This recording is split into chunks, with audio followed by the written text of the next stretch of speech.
2025-26ನೇ annual sports day celebrate ಮಾಡ್ತಾಯಿದ್ವಿ ಪರ್ಲವಳ್ಳಿ ಶಾಲಾ ಆವರಣದಲ್ಲಿ. ನಮ್ಮ ತಾಲೂಕಿನ ಸ್ಪೋರ್ಟ್ಸ್ ಅಧ್ಯಕ್ಷರಾದ ಗೋಪಾಲ್ ಸರ್ ಗೈಡೆನ್ಸಲ್ಲಿ ಎಲ್ಲ ಟೀಚರ್ಸು ಇದಕ್ಕೆ ತುಂಬ ಎಫರ್ಟ್ ಹಾಕ್ತಾರೆ. ಒಂದು ತಿಂಗಳಿಂದ ಈ ಕಾರ್ಯಕ್ರಮ ಅಷ್ಟು ಅದ್ಭುತವಾಗಿ ಮೂಡಿ ಬರೋಕ್ಕೆ ಎಲ್ಲ ಟೀಚರ್ಸು 1 ತಿಂಗಳಿಂದ ಸತತವಾಗಿ ಟ್ರೈನಿಂಗ್ ಕೊಡ್ತಾಯಿದ್ದಾರೆ. ಇದು ತುಂಬ ಸಕ್ಸಸ್ಫುಲ್ ಆಗುತ್ತೆ ಅಂತ ಅಂದ್ಕೊಂಡಿದ್ದೀವಿ. ನಾವು ತುಂಬ ಡಿಸೈನ್ ಮಾಡಿದ್ವಿ, ಎಲ್ಲರಿಗೂ ಒಂದೊಂದು ಜವಾಬ್ದಾರಿ ಕೊಟ್ಟು ತುಂಬ ಚೆನ್ನಾಗಿ ಮಾಡಿದ್ವಿ. ಆ ಪ್ರಕಾರವಾಗಿ ಈಗ ಮೂಡ್ ಮಾಡ್ತಾಯಿದೆ. ತುಂಬ ಸಂತೋಷವಾದ ವಿಷಯ. ಸ್ಪೋರ್ಟ್ಸ್ ಅನ್ನೋದು ಎಷ್ಟು ಮುಖ್ಯ ಅಂತಂದರೆ ಸರ್, ಜೀವನ ಮತ್ತು ಸ್ಪೋರ್ಟ್ಸು ಎರಡೂ ಒಂದೇ ಸಮ. ಸ್ಪೋರ್ಟ್ಸಲ್ಲೂ ಅಷ್ಟೇ ಮನುಷ್ಯ ಏಳು ಬೀಳುಗಳು ಇದ್ದೇ ಇರ್ತವೆ, ಜೀವನದಲ್ಲೂ ಮನುಷ್ಯನಿಗೆ ಏಳು ಬೀಳುಗಳು ಇರ್ತವೆ. ಸ್ಪೋರ್ಟ್ಸ್ ನಮಗೆ ಏನು ಕಲಿಸ್ತವೆ ಅಂದರೆ, ಬಿದ್ದರೂ ಕೂಡ ಪರವಾಗಿಲ್ಲ, ಎದ್ದು ಗುರಿ ರೀಚ್ ಆಗಬೇಕು. ಗುರಿ ರೀಚ್ ಆಗೋವರೆಗೂ ನಾವು ಎದೆಗುಂದಬಾರ್ದು, ರೀಚ್ ಆಗಲೇಬೇಕು ಅನ್ನೋದನ್ನ ನಮಗೆ ಸ್ಪೋರ್ಟ್ಸು ಆ ಸ್ಪಿರಿಟ್ ನಮ್ಗೆ ಹೇಳ್ಕೊಡುತ್ತೆ. ಆ ಸ್ಪಿರಿಟ್ನ ನಾವು ಜೀವನದಲ್ಲೂ ಅಳವಡಿಸ್ಕೊಂಡು ತುಂಬ ಚೆನ್ನಾಗಿ ಬದುಕಬೇಕು. ಯಾಕೆಂದರೆ ಸ್ಪೋರ್ಟ್ಸ್ ಸ್ಪಿರಿಟ್ ಮನುಷ್ಯನಿಗಿದ್ರೆ ಮೈಂಡ್ ತುಂಬ ಸ್ಟ್ರಾಂಗ್ ಆಗಿರುತ್ತೆ, ಬಾಡಿ ತುಂಬ ಹೆಲ್ದಿಯಾಗಿರುತ್ತೆ. ಬಾಡಿ ಮೈಂಡ್ ಹೆಲ್ದಿಯಾಗಿದ್ದರೆ ಜೀವನದಲ್ಲಿ ಏನು ಬೇಕಾದರೂ ಸಾಧಿಸ್ಬೋದು ಅನ್ನೋದು ಈ ಸ್ಪೋರ್ಟ್ಸ್ ಇವೆಂಟ್ ಮೂಲಕ ನಾವು ಸಮಾಜಕ್ಕೆ ತಿಳಿಸ್ಬೋದು ಅಂತ ಹೇಳ್ತಾ, 2 ವರ್ಷದ ಎಕ್ಸ್ಪೀರಿಯೆನ್ಸು. ಆ ಎಕ್ಸ್ಪೀರಿಯೆನ್ಸಲ್ಲಿ ನಾನು ಎಲ್ಲಿ ಸನ್ ಫಿಲಮ್ನ ಗ್ರೂಪ್ಸ್ ಆಫ್ ಇನ್ಸ್ಟಿಟ್ಯೂಷನ್ ಅಲ್ಲಿ ನಾನು 4 ಶಾಲೆಗಳಿಗೆ ಪ್ರಿನ್ಸಿಪಾಲ್ ಆಗಿ ವರ್ಕ್ ಮಾಡ್ತಾ ಇದ್ದೀನಿ. ಅಲ್ಲೂ ಕೂಡ ಕಡಿಮೆ ಸ್ಟ್ರೆಂತ್ ಇದ್ದಿದ್ದು 2000 ಸ್ಟ್ರೆಂತ್ ಮಾಡಿದ್ದೀನಿ. ಸೊ ಈ ಎಕ್ಸ್ಪೀರಿಯೆನ್ಸ್ ಏನು ಮಾಡುತ್ತೆ, ಅದೇ ಸೇಮ್ ಎಕ್ಸ್ಪೀರಿಯೆನ್ಸ್ನ ಇಲ್ಲಿ ಅಡಾಪ್ಟ್ ಮಾಡಿದ್ದೀನಿ. ಅಂದರೆ ಪ್ರತಿಯೊಂದು ಮಕ್ಕಳಿಗೂ ಪರಿಪೂರ್ಣವಾದ ವಿದ್ಯೆ, ಯಾವ ಕಾರಣಕ್ಕೂ ಬಂದಂಥ ಮಕ್ಕಳು ಒಂದು ಅಕ್ಷರ ಆದರೂ ಕಲ್ತ್ಕೊಂಡು ಹೋಗಬೇಕು ಅನ್ನೋ ನಿಟ್ಟಿನಲ್ಲಿ ಟೀಚರ್ಸ್ಗೆ ಟ್ರೈನಿಂಗ್ ಕೊಟ್ಟು, ಸೊ ನೀವು ಬಂದಿರೋದು ಇಲ್ಲಿ ಕೆಲಸ ಮಾಡಲಿಕ್ಕೆ ಅಂತ, ಕೆಲಸನ ಪೂರ್ಣವಾಗಿ ಸಂಪೂರ್ಣವಾಗಿ ಮಕ್ಕಳನ್ನ ಸರ್ವತೋಮುಖ ಬೆಳವಣಿಗೆ ನಮಗೆ ತುಂಬ ಮುಖ್ಯ. ಶ್ರದ್ಧೆಯಿಂದ ಮಾಡಿದ್ರೆ ಮಕ್ಕಳು ಬೆಳೀತವೆ, ಮಕ್ಕಳು ಜ್ಞಾನವಂತರಾದರೆ ಸಮಾಜ ಉದ್ಧಾರ ಆಗುತ್ತೆ. ಆ ಒಂದು ನಿಟ್ಟಿನಲ್ಲಿ ನಾವು ಕೂಡ ತುಂಬ ಬಡತನದಲ್ಲೇ ಬಂದಿದ್ದು. ಬಡತನದಲ್ಲಿ ನಾವು ವಿದ್ಯೆ ಕಲಿಬೇಕಾದ್ರೆ ಎಷ್ಟೆಷ್ಟು ಕಷ್ಟ ಇತ್ತು ಅಂತ ನಮ್ಗೆ ಗೊತ್ತಿತ್ತು. ಆ ಕಷ್ಟ ಈಗ ಕಲಿಸ್ತಾ ಇರೋ ಮಕ್ಕಳು, ಪೇರೆಂಟ್ಸು ತುಂಬ ಕಷ್ಟಪಟ್ಟು ಕಲಿಸ್ತಾ ಇದ್ದಾರೆ ಮಕ್ಕಳನ್ನ. ಆ ಮಕ್ಕಳಿಗೆ ಮೋಸ ಆಗಬಾರ್ದು ಅನ್ನೋ ನಿಟ್ಟಿನಲ್ಲಿ ನಾವು ಸಂಪೂರ್ಣವಾದ ವಿದ್ಯೆ ಕೊಡಬೇಕು ಅನ್ನೋ ಮನೋಭಾವದಿಂದ ಮಾಡ್ತಾ ಇರೋದ್ರಿಂದ ತುಂಬ ಡೆವಲಪ್ ಆಗುತ್ತೆ ಅನ್ನೋ ನಂಬಿಕೆ ನಮಗೆ ಸರ್. ಇವತ್ತು ನಾವು ನಮ್ಮ ಸಂಸ್ಥೆಯಲ್ಲಿ ಸ್ಪೋರ್ಟ್ಸ್ ಡೇನ ಆಚರಿಸ್ತಾ ಇದ್ದೀವಿ. ನಮ್ಮ ಸಂಸ್ಥೆ ಎಲ್ಲರಿಗೂ ಗೊತ್ತು, ನಮ್ಮ ತಂದೆ late Samiulla sir visionary man ಅಂತ ಹೇಳ್ಬೋದು. ಅವರೊಂದು ಬುನಾದಿನ ಹಾಕಿಕೊಟ್ಟಿದ್ದಾರೆ, ಅದನ್ನು ನಾವು ಬೆಳೆಸೋಕ್ಕೆ ಪ್ರಯತ್ನ ಪಡ್ತಾ ಇದ್ದೀವಿ. ನಮ್ಮ ಡಾಕ್ಟರ್ ರಾಜಗೋಪಾಲ್ ಸರ್ ಸಹಕಾರ ಇಲ್ಲದೆ ಇದು ನಮಗೆ ತುಂಬ ಕಷ್ಟ ಆಗ್ತಾಯಿತ್ತು. ಅವರೀಗ ನಮ್ಮ ತಂದೆ ಸ್ಥಾನದಲ್ಲಿ ನಿಂತು ಈ ಸಂಸ್ಥೆನ ಬೆಳೆಸ್ತಾ ಇದ್ದಾರೆ. ಸೊ ಸರ್ದೊಂದು ಮೇನ್ ವಿಷನ್ ಏನು ಅಂದರೆ ಕ್ವಾಲಿಟಿ ಕೊಡಿ ಅಂತ, give quality, quantity will chase you ಅಂತ. ಸೊ ತುಂಬ ಒಳ್ಳೆ ಎಜುಕೇಷನ್ ಇದೆ ನಮ್ಮಲ್ಲಿ. ಸೊ ನಮಗೆ ಒಂದು 100% ಕಾನ್ಫಿಡೆನ್ಸ್ ಇದೆ, ನಾವು ತಾಲೂಕಲ್ಲೇ ಒಂದು ಒಳ್ಳೆ ವಿದ್ಯಾಸಂಸ್ಥೆ ಇದನ್ನು ಮಾಡ್ತೀವಿ ಅಂತ. ಇಂದು ನಮ್ಮ ಶಾಲೆಯಲ್ಲಿ ಸ್ಪೋರ್ಟ್ಸ್ ಡೇನ ಆಚರಿಸ್ತಾ ಇದ್ದೀವಿ. ಇದಕ್ಕೆಲ್ಲ ನೀವು ಬಂದು ಅದನ್ನು ಯಶಸ್ವಿಯಾಗಿ ಮಾಡಿಕೊಟ್ಟಿದ್ದಕ್ಕೆ ನಿಮಗೆಲ್ಲ ತುಂಬ ಧನ್ಯವಾದಗಳು sir.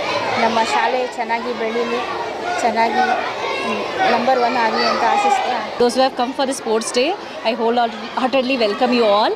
And here I wanted to say that all the parents of Anekal Taluk that we are giving the best education of Anekal Taluk.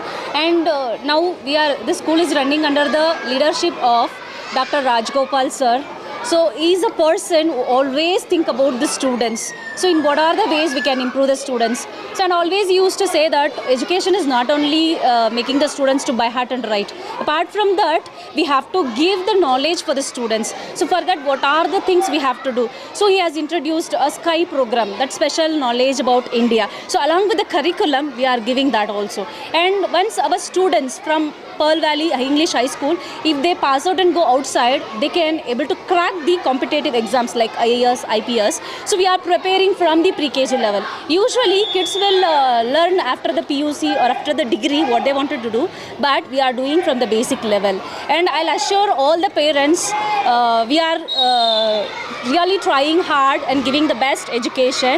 So thank you everyone, and I thank all the media people who came and encouraged us, who supported us. Thank you so much. Thanks a lot. ಪರ್ಲವಳ್ಳಿ ಶಾಲೆಯಲ್ಲಿ ವಾರ್ಷಿಕ ಕ್ರೀಡಾ ದಿನಾಚರಣೆ ನಡೀತಾ ಇದೆ. ಈ sports ಡೇಯಲ್ಲಿ ನಮ್ಮ ಮಕ್ಕಳು ವಿವಿಧ ಚಟುವಟಿಕೆಗಳಲ್ಲಿ ಭಾಗವಹಿಸ್ತಾ ಇದ್ದಾರೆ. ಅದಕ್ಕೆ ಆಡಳಿತ ಮಂಡಳಿಯವರು ಮತ್ತು ನಮ್ಮ ಶಿಕ್ಷಕರು ಎಲ್ಲರೂ ಸೇರಿ ಮಕ್ಕಳನ್ನು ಪ್ರೋತ್ಸಾಹಿಸಿ ಒಂದು ದಿನ ಕ್ರೀಡಾಕೂಟವನ್ನು ಮಾಡಬೇಕಂತ ಆಯೋಜನೆ ಮಾಡಿದ್ವಿ. ಅದನ್ನು ಇವತ್ತು ಆಯೋಜನೆ ಮಾಡಿ ತುಂಬ ಯಶಸ್ವಿಯಾಗಿ ನಡೀತಾ ಇದೆ. ಮಕ್ಕಳಿಗೆ ಪ್ರತಿನಿತ್ಯ ವ್ಯಾಯಾಮ ಮತ್ತು ಚಟುವಟಿಕೆಯನ್ನು ಮಾಡಿದ್ರೆ ಅವ್ರು ಲವಲವಿಕೆಯಿಂದ ಇರ್ತಾರೆ. ಹಾಗಾಗಿ ಇವತ್ತು ನಮ್ಮ ಶಾಲೆಯಲ್ಲಿ ಆನ್ಯುವಲ್ ಸ್ಪೋರ್ಟ್ಸ್ ಡೇ ಮಾಡ್ತಾಯಿದ್ದೀವಿ. ಮತ್ತು ನಮ್ಮಲ್ಲಿ ಉತ್ತಮವಾಗಿರ್ತಕ್ಕಂಥ ಕ್ರೀಡಾಪಟುಗಳನ್ನು ನಾವು ಆಯ್ಕೆ ಮಾಡಿ ರಾಷ್ಟ್ರಮಟ್ಟ ಖೋಖೋದಲ್ಲಿ ಮತ್ತು ಕುಸ್ತಿಯಲ್ಲಿ ಮತ್ತು ಯೋಗದಲ್ಲಿ ರಾಜ್ಯ ಮಟ್ಟವನ್ನು ಪ್ರದರ್ಶಿಸ್ತಾ ಇದ್ದಾರೆ. ಅದಕ್ಕೆ ನಾವು ನಮ್ಮ ಆಡಳಿತ ಮಂಡಳಿ, ಶಿಕ್ಷಕರ ಪರವಾಗಿ, ಪೇರೆಂಟ್ಸ್ ಪರವಾಗಿ ಅಭಿನಂದನೆಗಳನ್ನು ಸಲ್ಲಿಸ್ತಾ ಇದ್ದೇವೆ. ವಿಶೇಷವಾಗಿ ಏನಪ್ಪ ಅಂತಂದರೆ ನಾವು ಬೆಳಗ್ಗೆ ಮತ್ತು ಸಂಜೆ ಅವರಿಗೆ ಅಭ್ಯಾಸವನ್ನು ಮಾಡಿಸಿ ರಾಷ್ಟ್ರಮಟ್ಟವರೆಗೂ ಹೋಗೋದಕ್ಕೆ ಪ್ರಯತ್ನ ಮಾಡ್ತಾಯಿದ್ದೀವಿ. ಮುಂದೆ ಇವಾಗ ರಾಜ್ಯ ಮಟ್ಟಕ್ಕೆ ಹೋಗಿ ಬಂದಿದ್ದಾರೆ, ನ್ಯಾಷನಲ್ ಮಟ್ಟಕ್ಕೆ. ಮುಂದಿನ ದಿನಗಳಲ್ಲಿ ನಾವು ರಾಷ್ಟ್ರಮಟ್ಟವನ್ನು ತಲುಪಿಸ್ತೀವಿ, ಗುರಿ ಮುಗಿಸ್ತೀವಿ ಅಂತ ಹೇಳ್ಬಿಟ್ಟು ಅದು ಪೋಷಕರಿಗೆ ಮತ್ತು ಎಲ್ರಿಗೂ ನಾವು ಆಶ್ವಾಸನೆ ನೀಡ್ತೇವೆ. ಮತ್ತು ಉತ್ತಮವಾಗಿರ್ತಕ್ಕಂಥ ಶಿಕ್ಷಣ ಸಹ ನಮ್ಮಲ್ಲಿ ಕೊಡ್ತಾ ಇದ್ದಾರೆ. ಮತ್ತು ಪ್ರತಿಯೊಂದು ಮಗುಗೂ ಸಹ ಅವರನ್ನು ಗುರುತಿಸಿ ಅವರಿಗೆ ಪ್ರೋತ್ಸಾಹ ನೀಡ್ತಾರೆ.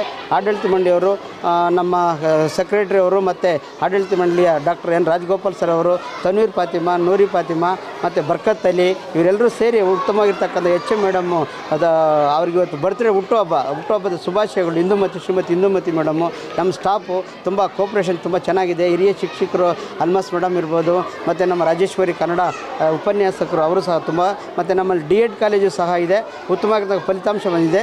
ಕಳೆದ ಸಾಲಿನಲ್ಲಿ 2013ರಲ್ಲಿ D.Edಲ್ಲಿ ಪಾಸಾಗಿರ್ತಕ್ಕಂಥವ್ರಿಗೆ ಈ ಸರಿ 6 ಜನಕ್ಕೆ ಸರ್ಕಾರಿ ನೌಕರಿ ಸಹ ಸಿಗ್ತಾ ಇದೆ. ಅದಕ್ಕೊಂದು ಹೆಮ್ಮೆ ಆಗ್ತಾಯಿದೆ.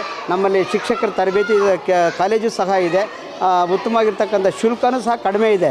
ಬೆಂಗಳೂರಿಗೆ ಹೋಗಿ ಬರೋದಕ್ಕೆ 6 ಅವರ್ ಹೇಳಾಗುತ್ತೆ, ನಮ್ಮಲ್ಲಿ ಬಂದು ಅಭ್ಯಾಸ ಮಾಡ್ಕೊಂಡು ಹೋಗ್ತಾರೆ. ಅದೇ ರೀತಿ ನಮ್ಮ D.Ed ಸ್ಟೂಡೆಂಟ್ಸ್ಗೆ ಪ್ರತಿ ವರ್ಷ 2004ರಿಂದ ಇಲ್ಲಿವರೆಗೂ ನಮ್ಮ D.Ed ಸ್ಟೂಡೆಂಟ್ಸು ಉತ್ತಮವಾಗಿ ಅಭ್ಯಾಸ ಮಾಡಿ ಇಲ್ಲಿವರೆಗೂ ಸಹ ಯಾರೂ ಸಹ ಅನುತ್ತೀರ್ಣನಾಗಿಲ್ಲ. ಎಲ್ಲರೂ ಸಹ ಡಿಸ್ಟಿಂಕ್ಷನಲ್ಲಿ ಪಾಸಾಗಿ ನೌಕರಿಯಲ್ಲಿದ್ದಾರೆ.